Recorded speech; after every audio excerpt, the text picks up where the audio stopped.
Domicile certificate बाबतीमध्ये बऱ्याचशा queries येत आहेत. पोर्टल रजिस्ट्रेशनच्या वेळी डोमासाईल सर्टिफिकेट तुम्हाला अपलोड करावं लागतं. डोमासाईल सर्टिफिकेट म्हणजे नथिंग एल्स बट रहिवाशाचा दाखला. महाराष्ट्राचे जर तुम्ही रहिवासी आहात तर तुम्हाला डोमासाईल सर्टिफिकेट कंपल्सरी पोर्टलवरती तुम्हाला अटॅच करावं लागणार आहे, ते सुद्धा 14 मे 2025च्या पूर्वीचं. बरं, डोमासाईल सर्टिफिकेट जर तुमचं त्यावेळेस नाही आहे, बरेच असे उमेदवार आहेत. आपल्या चॅनलच्या माध्यमातून आपण शिक्षक भरती संदर्भातल्या रजिस्ट्रेशन संदर्भातल्या बऱ्याच मार्गदर्शन देत आहोत. त्यावेळेस बऱ्याच क्वेरीज येत आहेत. त्याच्यामध्ये काहींकडे नसेल तर काय करायचं मित्रांनो, तहसीलदाराने जर तुमच्याकडे डोमासाईलचा दाखला किंवा त्याच्यावरती रहिवाशी दाखला म्हणून मराठीमध्ये लिहिलेलं असेल तरीसुद्धा तुम्ही ते जोडू शकता.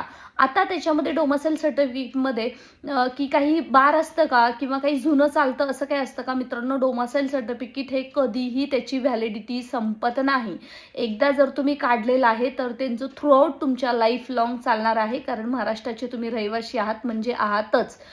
काही महिलांचा क्वेश्चन आहे की पतीच्या नावाचं डोमासाईल चालेल का, वडिलांच्या नावाचं चालेल का? नाही, तर ते तुमच्या नावाचं डोमासाईल मॅन्डेटरी आहे. आणि हे असं एक सर्टिफिकेट आहे जे जर तुमच्याकडे नसेल तर मात्र तुम्ही भरतीतून या बादसुद्धा होऊ शकता. याचीसुद्धा प्रत्येकाने आतापासूनच मनाची तयारी ठेवायची आहे. डोमासाईल सर्टिफिकेटला बरेच ऑप्शन्स आहेत. तुमच्याकडे रहिवाशाचा दाखला कधी ना कधी काढला असेल, तो सुद्धा तुम्ही जोडला तर मात्र तुमचा हा सोल्युशन मिटणार आहे. सोबतच काही डोमासाईल सर्टिफिकेटवरती स्कॅनर नाही आहे, तर त्या उमेदवारांनी नवीन डोमासाईल सर्टिफिकेट काढलेलं आहे.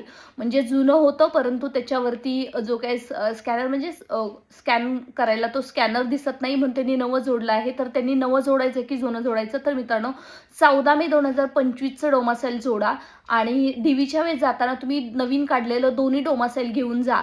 काही उमेदवारांच्या जुन्या डोमासाईलमध्ये काही स्पेलिंग मिस्टेक होत्या, काही चूक झाली होती, ॲड्रेसमध्ये चुका होत्या.